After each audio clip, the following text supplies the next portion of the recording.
Hello everyone, welcome to সোমস classroom. আজকে আমরা এই ভিডিওতে যে বিষয়টা নিয়ে আলোচনা করব সেটা হচ্ছে ক্লাস 11 এর সেকেন্ড সেমিস্টারে তোমাদের যে একমাত্র নাটক রয়েছে, অর্থাৎ বিজন ভট্টাচার্যের লেখা আগুন নাটক, সেই নাটকটার সম্পূর্ণ বিস্তারিত আলোচনা এই ভিডিওটার মধ্যে পাবে। এই ভিডিওটার মধ্যে বিস্তারিত আলোচনার পাশাপাশি এই নাটক থেকে কোন কোন গুরুত্বপূর্ণ অংশ তোমাদের জানতেই হবে, নাটকটার প্রেক্ষাপট কি, নাটকের কোন কোন ইম্পর্টেন্ট প্রশ্নগুলো তোমাদের বার্ষিক পরীক্ষার জন্য তৈরি করতে হবে, নাটকটার মধ্যে থাকা অন্তর্নিহিত অর্থ কি, ব্যঞ্জনা কি, সবটাই কিন্তু এই ভিডিওটার মধ্যে তোমরা জানতে পারবে। তাই জন্য তোমাদের সামনে অবশ্যই এখন দরকার তোমাদের যে সাহিত্য অনুশীলন টেক্সট বইটা রয়েছে, সেই টেক্সট বইটা সেটা তোমরা নিয়ে কিন্তু আমার সঙ্গে এই নাটকটার বিষয়বস্তু বুঝে নেবে। ইতিমধ্যে তোমরা অনেকেই কিন্তু আগুন নাটকটা পড়ে ফেলেছো, তাই আলাদা করে আমি কিন্তু লাইন বাই লাইন আগুন নাটকটা এই ভিডিওটার মধ্যে বোঝাবো না। তোমরা জানো আগুন নাটকটা কিন্তু অনেকটাই বড়, তো সেক্ষেত্রে এখন যদি আমি লাইন বাই লাইন বোঝাতে যাই তাহলে কিন্তু ভিডিওটা ঘন্টার পর ঘন্টা হয়ে যাবে এবং সেটা তোমাদের কারোরই পছন্দ হবে না।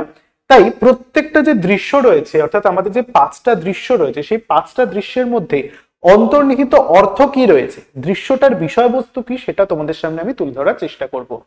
তাহলে আজকে তোমরা ক্লাস 11 এর সেকেন্ড সেমিস্টারে আগুন নাটকটা বোঝার আগে আমরা সবার আগে জানবো আমাদের নাট্যকার প্রসঙ্গে বা নাট্যকার পরিচিতি। আমাদের যিনি নাট্যকার রয়েছেন অর্থাৎ বিজন ভট্টাচার্য, এই বিজন ভট্টাচার্য সম্পর্কে তোমাদের খুঁটিনাটি তথ্য কিন্তু সবার আগে জানতে হবে। প্রথমে আমরা জানবো বিজন ভট্টাচার্য নাট্যকার হিসেবে তার কৃতিত্ব রাখার আগে তার কিছু গুণাবলী। প্রথমেই আমরা বিজন ভট্টাচার্যের জন্ম বৃত্তান্ত সম্পর্কে কিছু জানবো। বিজন ভট্টাচার্যের জন্ম হয় 1906 খ্রিস্টাব্দের 17 জুলাই এবং মৃত্যু হয় 1978 খ্রিস্টাব্দের 19 জানুয়ারি। কোথায় জন্মগ্রহণ করেছিলেন একটু জেনে নেবে। বিজন ভট্টাচার্যের জন্ম হয়েছিল অধুনা বাংলাদেশের খানখানাপুর গ্রামের অন্তর্গত একটি ছোট্ট জায়গায় আমাদের নাট্যকার বিজন ভট্টাচার্য জন্মগ্রহণ করেন। এর পরবর্তীতে আমরা বিজন ভট্টাচার্য সম্পর্কে কিছু বিশেষ তথ্য আমাদের জানতেই হবে। কোন তথ্যগুলো সেটা কিন্তু তোমরা চাইলে অবশ্যই খাতার মধ্যে লিখে নিতে পারো। বিজন ভট্টাচার্যের পিতা হলেন ক্ষীরোদবিহারী ভট্টাচার্য এবং মাতা হচ্ছেন সুবর্ণপ্রভা দেবী। তার দাম্পত্য সঙ্গে আমাদের অতি পরিচিত একজন বিদগ্ধ বাংলা সাহিত্যের সাহিত্যিক মহাশ্বেতা দেবী। আমরা সকলেই চিনি মহাশ্বেতা দেবীকে। এই মহাশ্বেতা দেবী তার সহধর্মিণী ছিলেন। তার সন্তান হচ্ছে আরো একজন বাংলার প্রখ্যাত কবি এবং কথাকার নবারুণ ভট্টাচার্য। আমরা নবারুণ ভট্টাচার্যের অনেক অনুদিত গল্প কবিতা কিন্তু পড়েইছি।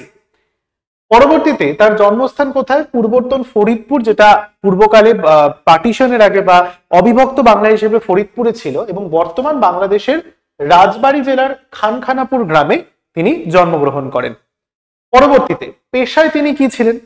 পেশায় তিনি একজন নাট্য অভিনেতা, নাট্যকার, নাট্য পরিচালক, চলচ্চিত্রের চিত্রনাট্যকর, চলচ্চিত্র অভিনেতা, সাংবাদিক, সংবাদপত্র ও সাহিত্য পত্রিকার কর্মী ও লেখক, বিভিন্ন সংগঠনের সংগঠক এবং একনিষ্ঠ কর্মী। তাহলে এই বহুমুখী প্রতিভা সম্পন্ন যে নাট্যকার আমাদের সামনে রয়েছেন, তাহলে বিজন ভট্টাচার্য কতগুলো প্রতিভার অধিকারী ছিলেন সেটা তোমরা বুঝতে পারছো।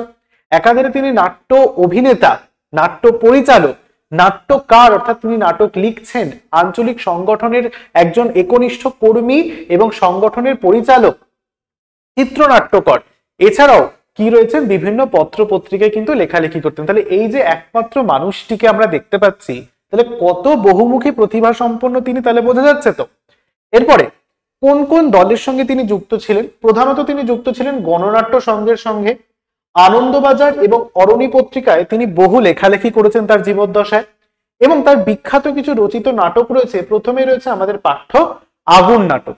এই নাটকটি 1943 সালে তিনি রচনা করেন, এবং এই যে আমাদের পাঠ্য আগুন নাটকটি, সেটি কিন্তু তার জীবনের লেখা সর্বপ্রথম নাটক। এছাড়াও কি কি রয়েছে? নবান্ন রয়েছে, অতি পরিচিত, যারা আমরা বাংলা নিয়ে পড়ি, আমাদের গ্র্যাজুয়েশনে কিন্তু নবান্ন নাটক পড়তেই হয়। জীবন কন্যা রয়েছে, জননেতা, যৌতুকগৃহ, ছায়াপথ প্রভৃতি এরকম বহু বহু নাটক তিনি রচনা করেছেন। কিছু ছোট ছোট আমরা উপন্যাসের কথা পাই, কিছু ছোট গল্পেরও আমরা কথা পাই বিজন ভট্টাচার্যের, কিন্তু নাট্য রচনায় তিনি যে কৃতিত্ব রেখেছেন সেই কৃতিত্বের ধারে কাছে কিন্তু অন্য সাহিত্য সৃষ্টি নেই। পরবর্তীতে আমরা কিছু জানবো। কি জানবো? এই যে আমাদের আগুন নাটক, এই আগুন নাটকটা সম্পর্কে তোমাকে সবার আগে জানতে হবে। আমরা অনেকেই আছি যে আগুন নাটকটা পড়ে ফেলার পরেও কিন্তু এর অনেকটা অন্তর্নিহিত অর্থ আমাদের বুঝতে খামতি থেকে যায়। সেই খামতিটাই আমি তোমাদের আজকে দূর করব, এবং এই যে তথ্যগুলো তোমাদের সামনে আমি লিখে রেখেছি, আমি চাইবো তোমরা অবশ্যই কিন্তু খাতা পেন নিয়ে এই তথ্যগুলো তোমাদের খাতায় লিখে নাও। প্রথমে আমরা জানবো আগুন নাটকের উৎসটা কি। আগুন নাটকের উৎস অর্থাৎ কোথা থেকে নেওয়া হয়েছে। আগুন নাটকটি সর্বপ্রথম অরণি পত্রিকায় প্রকাশিত হয়েছিল। কোন পত্রিকার কথা বলছি? অরণি পত্রিকায়। এই পত্রিকার সঙ্গেও কিন্তু বিজন ভট্টাচার্য যুক্ত ছিলেন। কবে? 23শে এপ্রিল 1943 সালে। পরে 1969 থেকে 70 নাগাদ বহুরূপী পত্রিকায় পুনঃপ্রকাশিত হয়েছিল। পুনঃপ্রকাশিত মানে কি? প্রথমে প্রকাশিত হলো অরণি পত্রিকায়, তারপরে পুনঃপ্রকাশিত মানে আবার প্রকাশিত হয় 1969 থেকে 70 নাগাদ কোন পত্রিকায়? বহুরূপী পত্রিকায়, সেটি আবার পুনঃপ্রকাশিত হয়েছিল। নাটকটি গ্রন্থাগারে কিন্তু মানে যেহেতু নাটকটা 5টা দৃশ্য নিয়ে রয়েছে এবং খুব একটা বেশি তার আয়তন নয়, তাই নাটকটা সবিশেষভাবে কিন্তু কোনোদিন গ্রন্থাগারে প্রকাশিত আলাদাভাবে হয়নি। বোঝা গেল? এবার আমরা জানবো নাটকটি সম্পর্কে বিশেষ কিছু তথ্য। এটি কি ধরনের বা কি শ্রেণীর নাটক। সবার প্রথমে জানতে হবে এটি একটি একাঙ্ক শ্রেণীর নাটক। এবার প্রশ্ন করতে হবে, স্যার একাঙ্ক শ্রেণীর নাটক কাকে বলে? একাঙ্ক শ্রেণীর নাটক বলতে বোঝায় যেই নাটকগুলোর মধ্যে দৃশ্য সংখ্যা অনেকগুলি থাকতে পারে, কিন্তু একেবারে একটা স্টেজের মধ্যে দাঁড়িয়ে তুমি পুরো নাটকটা দেখা কমপ্লিট করে ফেলতে পারবে। অর্থাৎ একটি অঙ্ক মধ্যেই বা একটি ঘটনার মধ্যেই তুমি পুরো নাটকটাকে দেখে ফেলতে পারবে। তাহলে এই প্রকরণ বা শ্রেণী কি? এটি একটি একাঙ্ক শ্রেণীর নাটক। বোঝা গেল? এরপর জানবো এর ভাষা রীতি কি। এর মধ্যে এই নাটকটি যারা পড়ে ফেলেছে ইতিমধ্যেই তারা জানো এর মধ্যে কিন্তু বাংলার চলিত রীতি অবলম্বন করা হয়েছে। এছাড়াও এর মধ্যে কিছু আঞ্চলিক ভাষারও তথ্য বা ব্যবহার আমরা কিন্তু পাই। তাই এর ভাষা রীতি কি? মূলত রয়েছে এর মধ্যে চলিত ভাষা, তার পাশাপাশি কিছু আঞ্চলিক ভাষার প্রয়োগও আমরা এই নাটকটার মধ্যে দেখতে পারি। এরপরে আমরা জানবো দৃশ্য সংখ্যা। আমরা সকলেই জানি আগুন নাটকের মোট দৃশ্য সংখ্যা হচ্ছে 5টি। এরপর রচনার দৃষ্টিকোণ। কেন আগুন নাটকটা রচিত হয়েছিল? প্রথমত মূলত আগুনটা রচিত হয়েছিল প্রতিবাদী ভাবধারা থেকে এবং তারপর সেটা মানবতাবাদীতে কনভার্ট হয়েছে। তাহলে এই যে আমাদের আগুন নাটক, এই আগুন নাটকটার মূল দৃষ্টিকোণ কি? কেন রচনা করা হয়েছিল? এই দৃষ্টিকোণ হচ্ছে প্রতিবাদী এবং মানবতাবাদী এক মনোভাব। এটার মধ্যে আমরা তাই দেখতে পাই। এরপর আমরা জানবো এই নাটকটার মুখ্য চরিত্র, মেন চরিত্র কারা কারা রয়েছে। প্রথমে বলে রাখি এখানে 5টা দৃশ্য কিন্তু পুরোটাই আলাদা আলাদা রয়েছে। প্রত্যেকটা দৃশ্যের ঘটনা এক। রেশনে যাওয়া, রেশন থেকে চাল তোলা, খাদ্য সংগ্রহ করা, কিন্তু প্রত্যেকটা চরিত্রে কিন্তু বিভিন্ন বা প্রত্যেকটা দৃশ্যে কিন্তু বিভিন্ন চরিত্র নাট্যকার আমাদের সামনে পরিবেশন করেছেন। তাই বলবো সেভাবে কোনো মুখ্য বা প্রধান চরিত্র কিন্তু এই নাটকে নেই। তবে সহায়ক চরিত্র হিসেবে আমরা প্রথম দৃশ্যে কাদের পাচ্ছি? নেত্য, নেত্যর মা পুরুষ, এদের 3জনকে পাচ্ছি। দ্বিতীয় দৃশ্যে কৃষাণ, কৃষাণের বউ কৃষাণীকে পাচ্ছি। তৃতীয় দৃশ্যে সতীশ, ক্ষিরি, ফুলকি, জুরন এদের পাচ্ছি। চতুর্থ দৃশ্যে হরেকৃষ্ণ এবং মনোরমার কথা পাচ্ছি। এবং পঞ্চম দৃশ্যে বিশেষ কিছু চরিত্র যাদের সংলাপটা আমাদের অত্যন্ত মনের কাছে, সেই সংলাপ যারা করেছেন তাদের মধ্যে রয়েছেন হরেকৃষ্ণ, প্রথম, দ্বিতীয়, তৃতীয় এবং চতুর্থ পুরুষ, ওড়িয়া, সিভিক গার্ড, যুবক প্রভৃতি চরিত্র। এছাড়া আমরা মুসলমান ভাইয়ের কথা পাই, ইনিও হচ্ছেন একজন প্রধান চরিত্র এর মধ্যে। এরকম বিভিন্ন চরিত্রদের কথা কিন্তু আমরা এই আগুন নাটকে পাচ্ছি। তাই বলে দিলাম প্রথমে যে আগুন নাটকে যেহেতু 5টা দৃশ্য বা 5টা আলাদা আলাদা দৃশ্যের ব্যবহার রয়েছে, তাই এই নাটকে কিন্তু সবিশেষ কোনো প্রধান চরিত্র নেই। প্রত্যেকটা দৃশ্য যখন যে ব্যক্তিরা কথা বলছে বা সংলাপ ডায়লগ দিচ্ছে তাদের কিন্তু ওই দৃশ্যেরই মূল চরিত্র হিসেবে ধরা হয়েছে। পূর্ণাঙ্গ নাটকটা বিচার করতে গেলে কিন্তু এখানে মূল বা কেন্দ্রীয় চরিত্র কেউ নেই, প্রত্যেকেই যার যার নিজস্ব দৃশ্যে সমান চরিত্রে চরিত্রবান। পরবর্তীতে আমরা একটা খুব ডিটেল গভীর জানবো যে প্রেক্ষাপট, এই নাটকটা কি হিসেবে, প্রেক্ষাপটটা কি, এই নাটকটা লেখার যে পেছনের ঘটনা, মূল ভাবটা কি।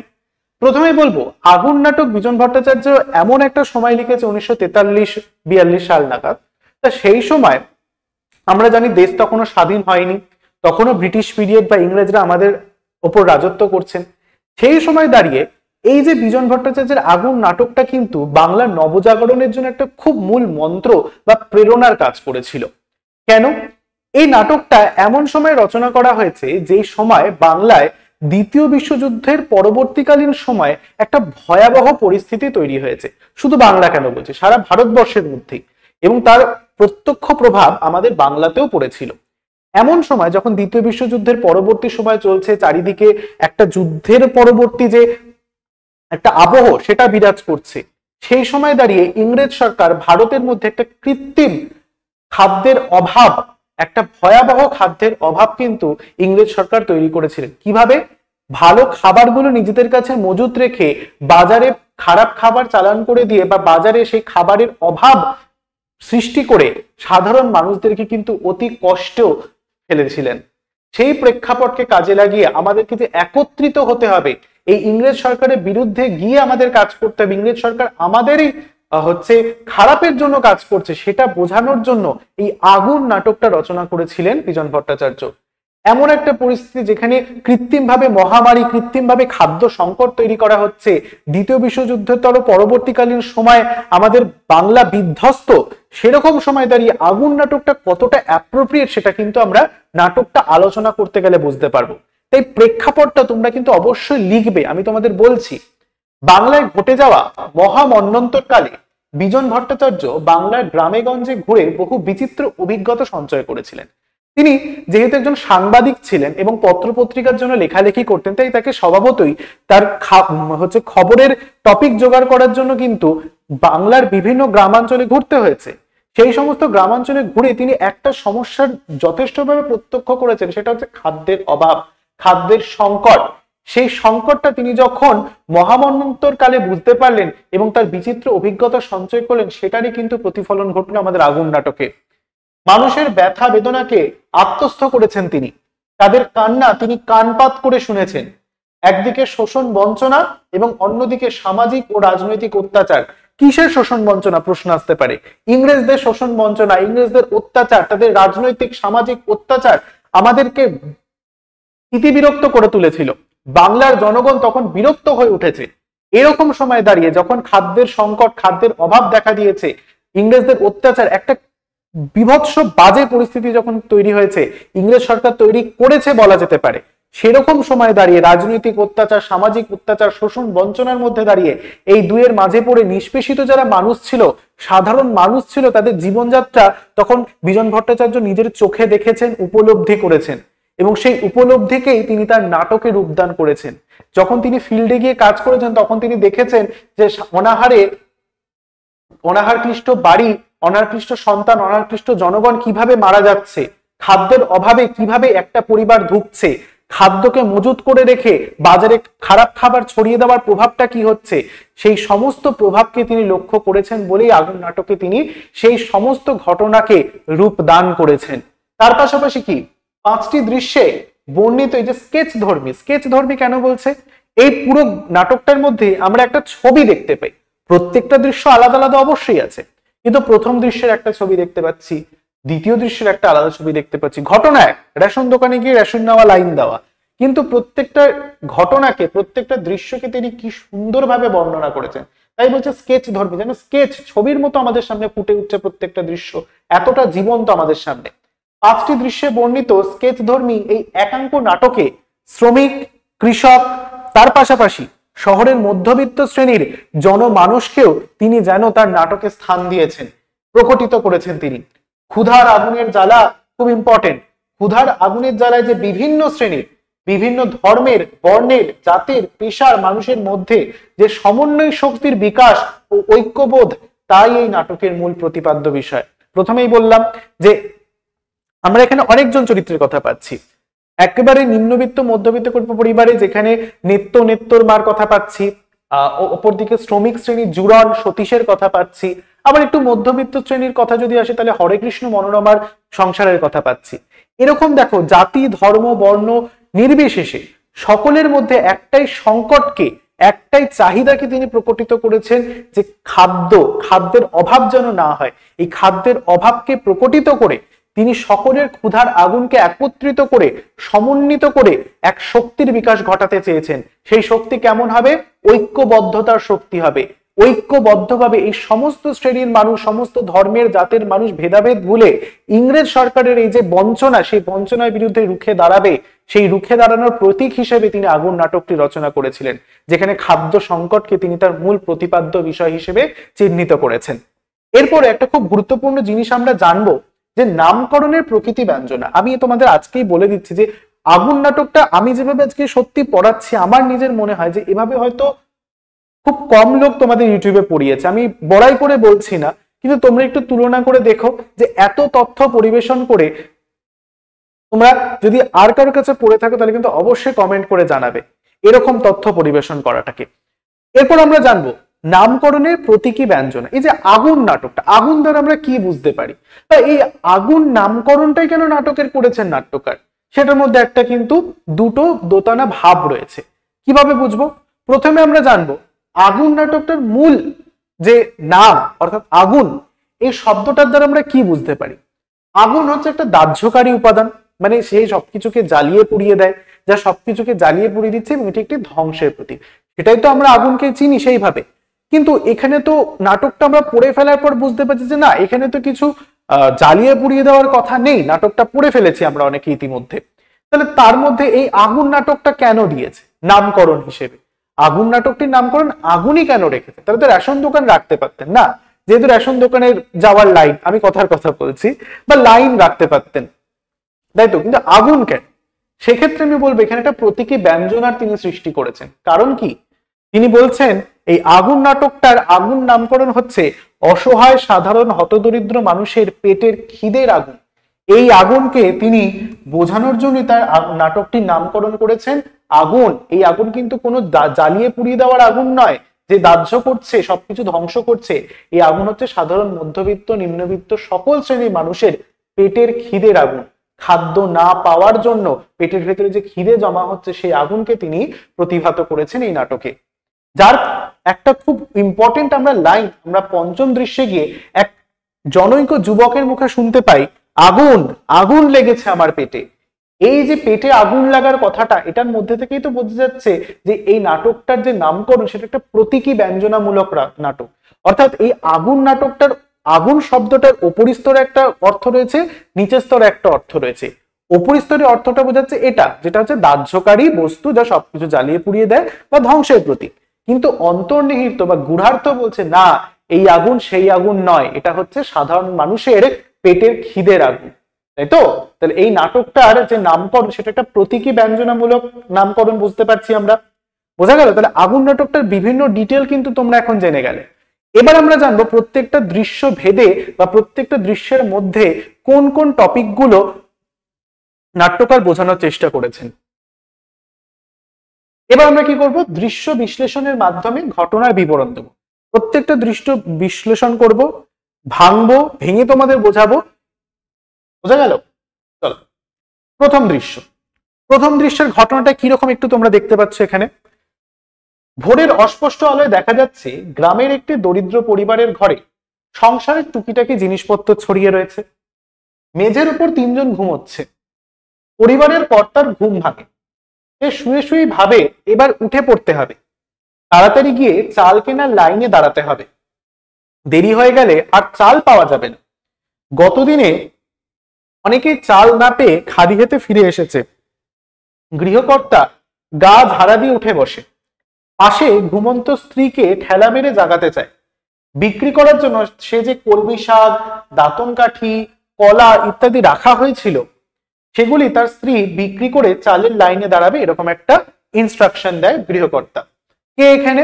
তাকে আমরা পুরুষ বলে আইডেন্টিফাই করছি। নাট্যকার এখানে কিন্তু পুরুষ যে চরিত্রটা রয়েছে তার কিন্তু নির্দিষ্ট কোনো নাম করেননি, তাকে পুরুষ বলে সম্বোধন করেছে। কিন্তু তার যে স্ত্রী, তারও কিন্তু কোনো নামকরণ করেননি, তার ছেলের নামকরণে তিনি নামাঙ্কিত হয়েছেন। তার নাম কি আমরা পাচ্ছি? নেত্তরমা, তাই তো? তাই বলছে যে সেই যেটা তাদের বিক্রি করার সামগ্রী, সেটা বিক্রি করে তবে তিনি লাইনে দাঁড়াবেন। যত তাড়াতাড়ি লাইন দিতে পারবে চাল পাওয়ার সম্ভাবনা তত বেশি থাকবে। স্ত্রীকে ঘুম থেকে উঠতে বলে গামছা কাঁধে লোকটি বাড়ি থেকে বেরিয়ে যায়। একটু পরেই উঠে পড়ে গৃহকর্ত্রী এবং ছেলে নিতাইকে ঘুম থেকে তুলে জাগায় সে। আমরা লাইন পেয়েছি, নিতাই ও বাবা নিতাই, তাই তো, নিত্য ও নিত্য আর কত ঘুমবি, এরকম লাইনটা পেয়েছি আমরা। ছেলে বিরক্ত হয়ে বলে, এই এক জ্বালা হয়েছে, রোজ চালের লাইনে দাঁড়ান, ভালো করে একটু ঘুমানোর উপায় নেই। মা বলে, এখন চল, দুপুরে ঘুমবি। বাজারে বিক্রির পয়সাগুলো নিয়ে মা ও ছেলে দ্রুত পায়ে বেরিয়ে যায়। প্রথম দৃশ্যে যে ঘটনাটা আমরা দেখতে পাচ্ছি, সেখানে দেখছি একজন অত্যন্ত দরিদ্রক্লিষ্ট একটা পরিবার, যেখানে 3 জন সদস্য, পুরুষ, নিত্যর মা, নিত্য। তাদের সংসারে প্রথমে দৃশ্যটা এমন ভাবে প্লটে দেখানো হচ্ছে যে না আলোটা ফোকাস পড়েছে মঞ্চের ওপর।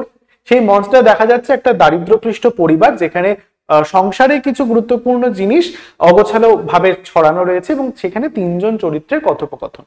যে কথোপকথনের মাধ্যমে উঠে আসছে তারা একজন সংসারের প্রত্যেকজনের মধ্যে থেকে 2 জন আমাদের নিত্যর মা আর হচ্ছে পুরুষ, তারা সংসারের রোজগারকারী।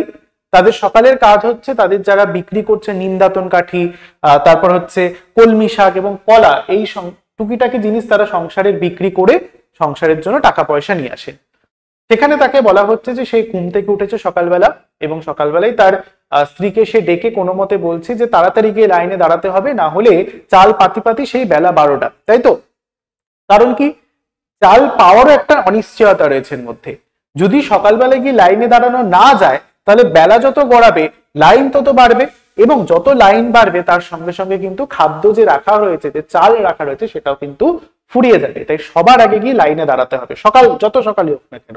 তাই সেই পুরুষ চরিত্র তার স্ত্রী নিত্যর মাকে ঠেলে ডাকার চেষ্টা করছে এবং বলছে তাড়াতাড়ি যাও, না হলে কিন্তু চাল পাওয়া যাবে না।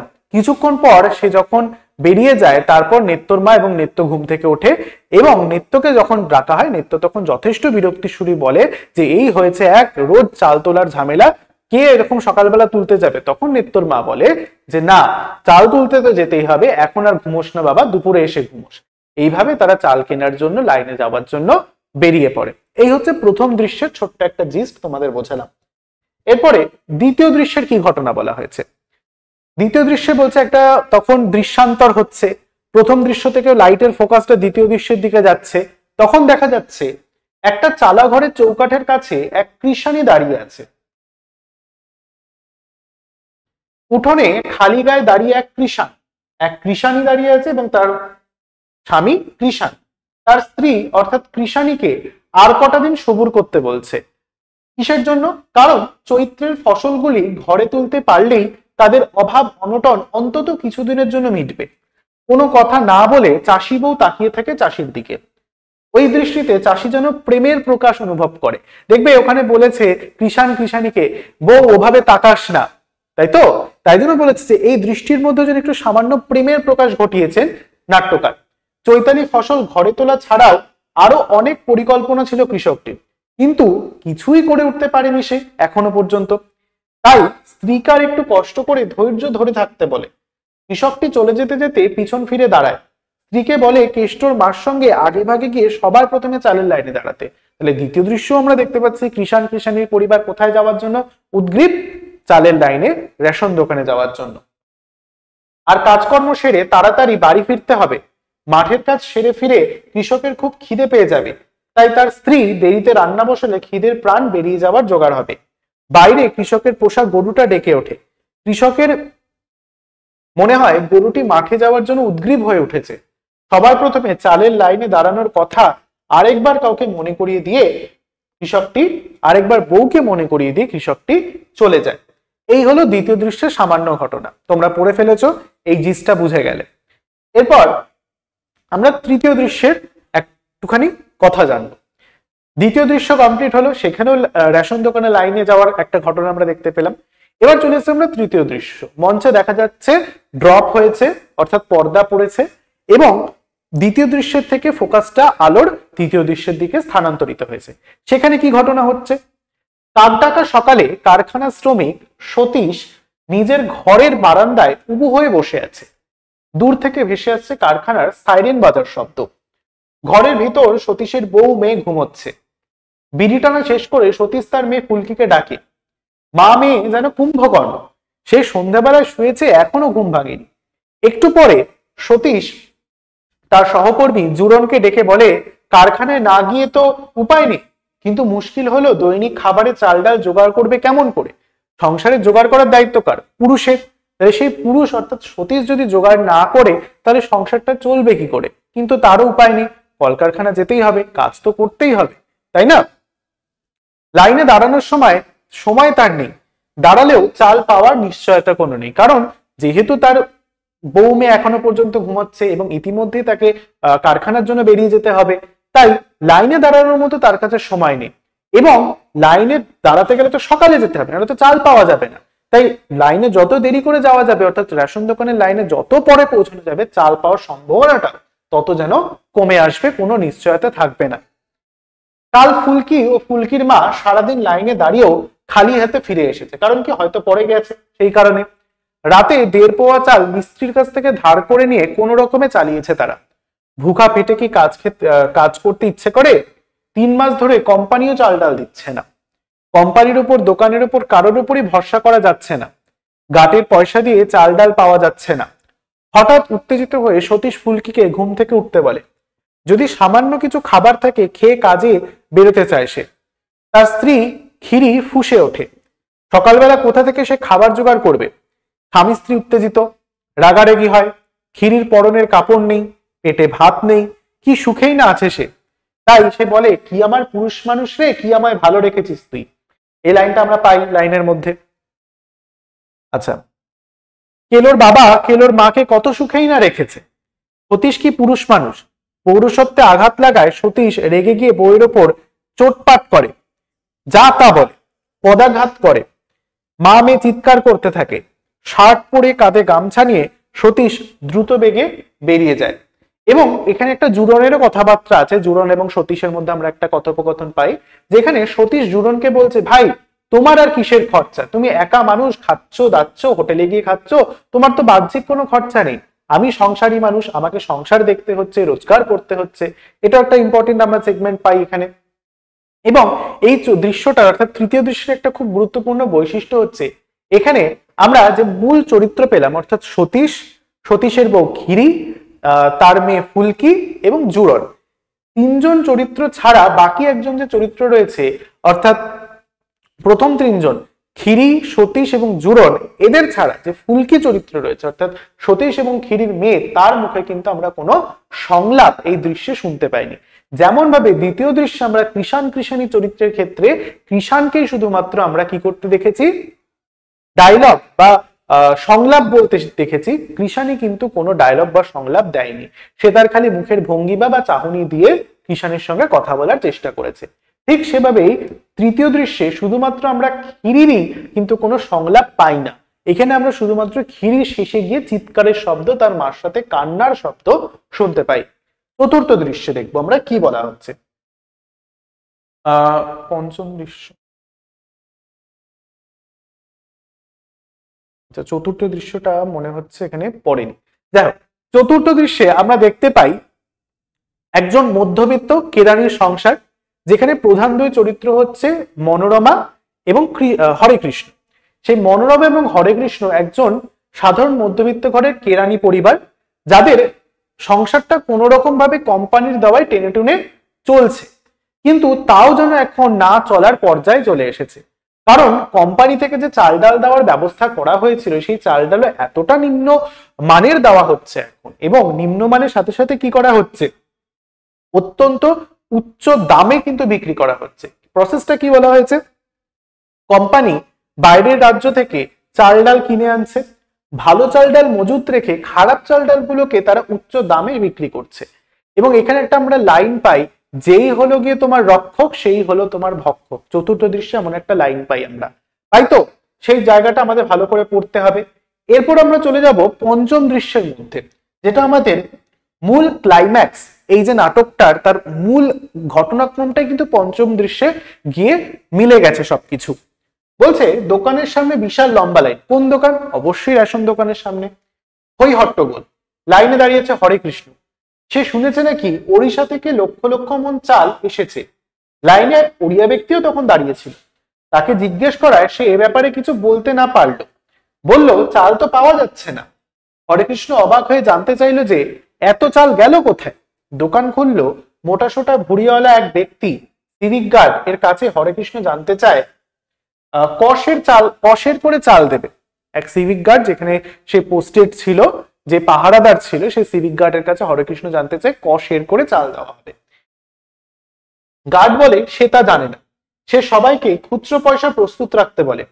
প্রথম পুরুষ বলে তার কাছে টাকা আছে, সিভিক গার্ড তাকে খুচরো করে আনতে বলে। প্রথম পুরুষটির সঙ্গে সিভিক গার্ডের কথা কাটাকাটি চলে। বাইরে থেকে একজন নাকি লাইনে ঢুকে পড়েছে, সিভিক গার্ড ছুটে যায় তার কাছে। দ্বিতীয় পুরুষটি বলে সে লাইনেই ছিল, বাইরে থেকে ঢোকেনি। তৃতীয় পুরুষ তার কথাকে সমর্থন জানায়। সিভিক গার্ড হঠাৎ অন্যদিকে ছুটে গিয়ে দুস্থ চেহারার একটা লোককে অত্যন্ত বাজেভাবে চড় মারে। সে নাকি একাধিকবার লাইনে ঢুকে চাল নিচ্ছে, কিন্তু অভিযুক্ত চতুর্থ পুরুষটি জানায় যে সে লাইনেই আছে ঘন্টা খানেক আগে থেকে। তৃতীয় পুরুষও তাকে সমর্থন জানায়, চড় মারার প্রতিবাদ করে। লাইনে দাঁড়ানো এক মুসলমান ব্যক্তিও এর প্রতিবাদ জানায়। লাইনে ঢুকতে দেওয়ার জন্য চতুর্থ পুরুষ সিভিক গার্ডের কাছে কাতর আবেদন করে। সে আগে চাল নেয়নি, সে চোর নয় বলতে বলতে তার শরীরে উত্তেজনায় কাঁপতে থাকে। তাকে লাইনের শেষে গিয়ে দাঁড়ানোর পরামর্শ দেয় হরেকৃষ্ণ। এই অবাঞ্ছিত ঘটনায় ও সিভিক গার্ডের দুর্বিনীত আচরণে ক্ষুব্ধ অপমানিত চতুর্থ পুরুষ বলে চাল না দিলে না দেবে, কিন্তু যা তা বলার অধিকার কারণ নেই।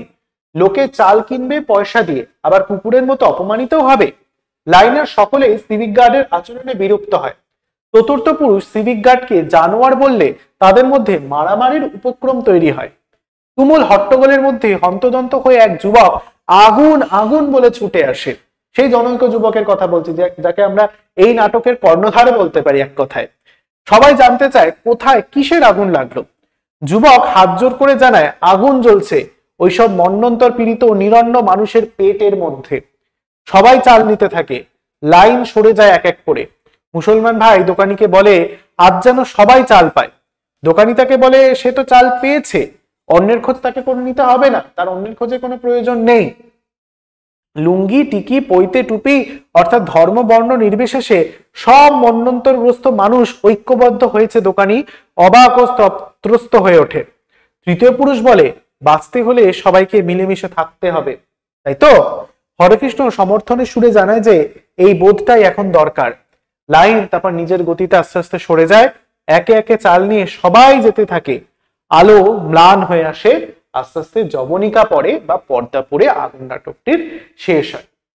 এই হচ্ছে মূল আগুন নাটকটির একদম ক্লাইম্যাক্স দৃশ্য, বা যেখানে গিয়ে দেখতে পাচ্ছি সমস্ত যে পূর্বের চারটে দৃশ্য ছিল সেই চারটে দৃশ্য একত্রিত হয়েছে। একত্রিত হয়ে সবার মনের মধ্যে যেন একটাই তৃষ্ণা, একটাই পিপাসা চালের জন্য। চালের লাইনে দাঁড়িয়ে যেন সে প্রত্যেক দিনের খাবার মতো সঠিক পরিমাণে চালটা পায়, অন্নটা পায়, সেই দাবিটাই যেন এই নাটকের মধ্যে ফুটে উঠেছে। এই দাবিটা কিভাবে ফলাতে হবে নাট্যকার বুঝিয়েছেন, জাতি ধর্ম বর্ণ নির্বিশেষে আমাদের সকলকে এক হতে হবে। তাই জন্য তো আমরা এখানে হরেকৃষ্ণ সমর্থন কাকে করেছিলেন? সেই তৃতীয় পুরুষ যে বলেছেন দেখো ভাই এখন বাঁচতে হবে, বাঁচতে হলে সবাইকে মিলেমিশে থাকতে হবে। একদম নাটকের শেষে গিয়ে আমরা পাই এই নাটকের লাইনটা কিন্তু খুব গুরুত্বপূর্ণ। তাই এই যে ঐক্যবদ্ধতা, এই ঐক্যবদ্ধতাকেই কিন্তু আগুন নাটকের উপজীব্য হিসেবে নাট্যকার দেখিয়েছেন। যে এই যে আগুন, খিদের আগুনটা নেভানোর জন্য এই যে ইংরেজ সরকার আমাদের এখানে যে একটা কৃত্রিম মহামারী সৃষ্টি করেছে, কৃত্রিম খাদ্যাভাব সৃষ্টি করেছে, সেই খাদ্যাভাবকে যদি জোরালো জবাব দিতে হয় তাহলে কিন্তু আমাদের ঐক্যবদ্ধ হতে হবে। জাতি ধর্ম বর্ণ নির্বিশেষে ঐক্যবদ্ধ হয়ে এই যে অত্যাচারী শাসক রয়েছে, যাদের অসামাজিক অরাজনৈতিক যে শোষণ অত্যাচার রয়েছে তাকে বন্ধ করতে হবে এবং আগুন, খিদের আগুনকে নেভাতে হবে। বোঝা গেল? এরপর আমরা আগুন নাটকের বিশেষ কিছু প্রশ্ন যেগুলো তোমাদের রেডি রাখতেই হবে, সেটা তোমাদের দেখে নিতে হবে। আগুন নাটকটা যেহেতু একটা নাটক, সর্বাধিক তোমাদের এখানে অনেকগুলোই কিন্তু প্রশ্ন পড়তে, এবং যেহেতু নতুন সিলেবাস আমাদের কাছে আদৌ কোনো কিন্তু সাজেশন নেই যে আগের বছর এটা এসেছে এই বছর এটা আসবে না। তার থেকে বড় কথা যেহেতু বোর্ড প্রশ্ন করছে না 11-এ, স্কুল প্রশ্ন করছে, তাই স্কুল কিন্তু আগের বছরের প্রশ্ন এবছরও করতে পারে। কিন্তু আগুন নাটক আগের বছর ছিল না, তাই আমাদের কিন্তু এবছর সব প্রশ্নই মোটামুটি ভাবে তৈরি করতে হবে। প্রথম যে দুটো প্রশ্ন তোমরা দেখতে পাচ্ছ এই দুটো কিন্তু তোমাদের এবছর যে মডেল প্রশ্নপত্র বোর্ড প্রকাশ করেছে তার মধ্যে থেকে দেওয়া রয়েছে। এবার বলে রাখি, তোমাদের আগুন নাটকের ক্ষেত্রে দুটো প্রশ্ন দেওয়া হবে, যে কোনো একটা প্রশ্ন অ্যাটেন্ড করতে হবে।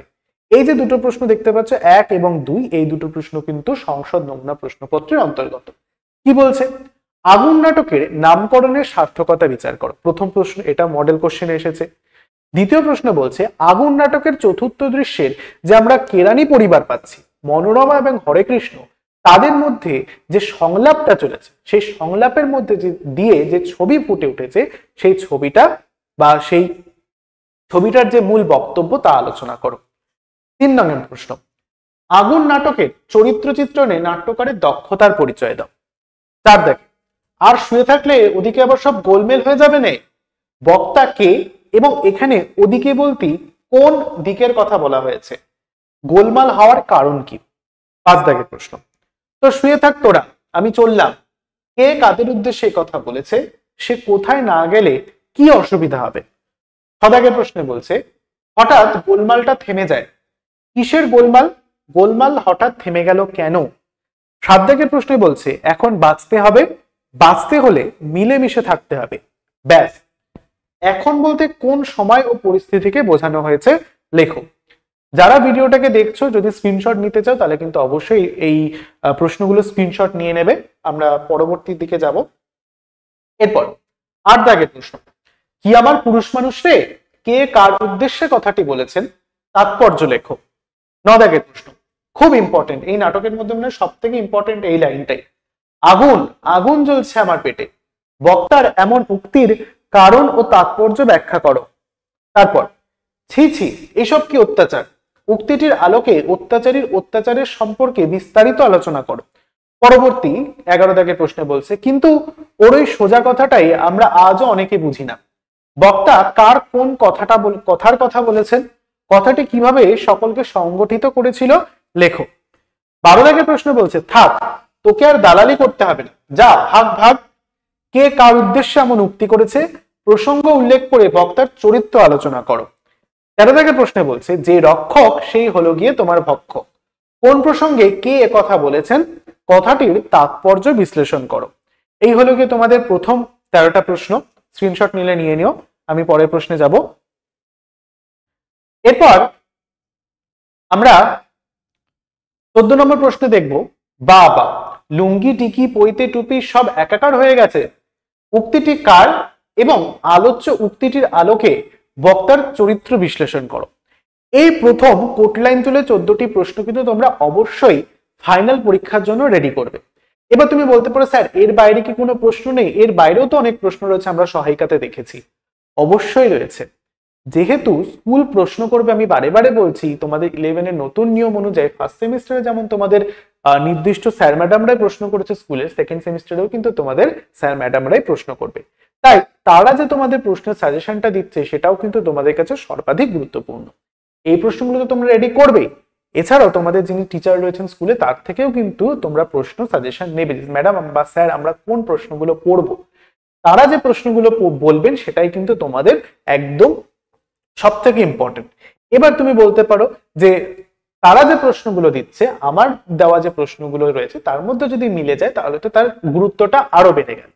আমি সমগ্র নাটক থেকে সর্বাধিক 14টা প্রশ্ন সব থেকে গুরুত্ব সহকারে তোমাদের বলেছি, তোমাদের স্যার ম্যাডাম যে প্রশ্নগুলো দেবেন সেটাও কিন্তু অবশ্যই মিলিয়ে নেবে এই প্রশ্নগুলোর সাথে মিলছে কিনা।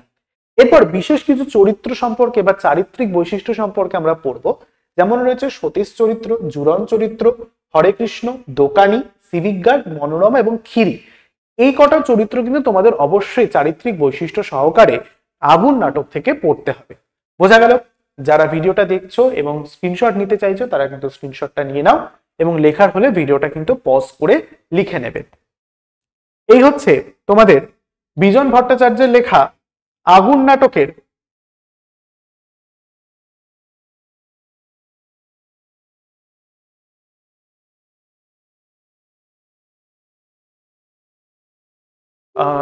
সম্পূর্ণ আলোচনা, যেখানে আগুন নাটকটা দৃশ্য বিশ্লেষণ করে আমরা কিন্তু তার মূল ঘটনা, প্রেক্ষাপট, চরিত্র বিশ্লেষণ, কোন কোন গুরুত্বপূর্ণ তথ্যগুলো আগুন নাটক সম্পর্কে তোমাদের জানতে হবে সবটাই কিন্তু জেনে নিলাম। তার সঙ্গে গুরুত্বপূর্ণ প্রশ্ন তোমাদের কি কি পড়তে হবে সেটাও কিন্তু আলোচনা করে দিলাম। আমরা লাইন বাই লাইন তো আলোচনা করিনি, প্রথমেই বললাম। আমি তোমাদের দৃশ্যর ঘটনাগুলো বলে দিয়েছি। আশা করছি তোমরা প্রত্যেকটা লাইন বাই লাইন আগুন নাটক থেকে কিন্তু পড়ে নিয়েছো। আজকের ভিডিওটা তাহলে এখানেই শেষ করছি। তোমাদের যদি এরকম আরো ভিডিওর প্রয়োজন হয় ক্লাস 11-এর, তাহলে কিন্তু অবশ্যই কমেন্ট করে জানাবে। ইতিমধ্যে কিন্তু আমি তোমাদের সমস্ত যে কবিতা রয়েছে, 3টে কবিতা, অর্থাৎ আমাদের একদম ভাব সম্মিলন থেকে শুরু করে লালন শাহ ফকিরের গান, নুন কবিতা, পঞ্চতন্ত্রের যে তোমাদের 4টে গল্প রয়েছে, বই কেনা, আড্ডা, 25শে বৈশাখ এবং আজব শহর কলকাতা, প্রত্যেকটা কিন্তু ক্লাস আমি করিয়ে তোমাদের গুরুত্বপূর্ণ প্রশ্নগুলো দিয়ে দিয়েছি। আগুন নাটকটাও কিন্তু আজকে আমাদের শেষ হয়ে গেল। আমাদের খালি বাকি রইল 2টো গল্প আলোচনা এবং সাহিত্যের ইতিহাস।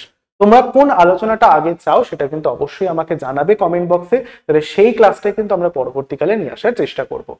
দেখা হচ্ছে তাহলে পরের ভিডিওটিতে। সকলে ভালো থেকো, পড়াশোনা করতে থেকো। টাটা।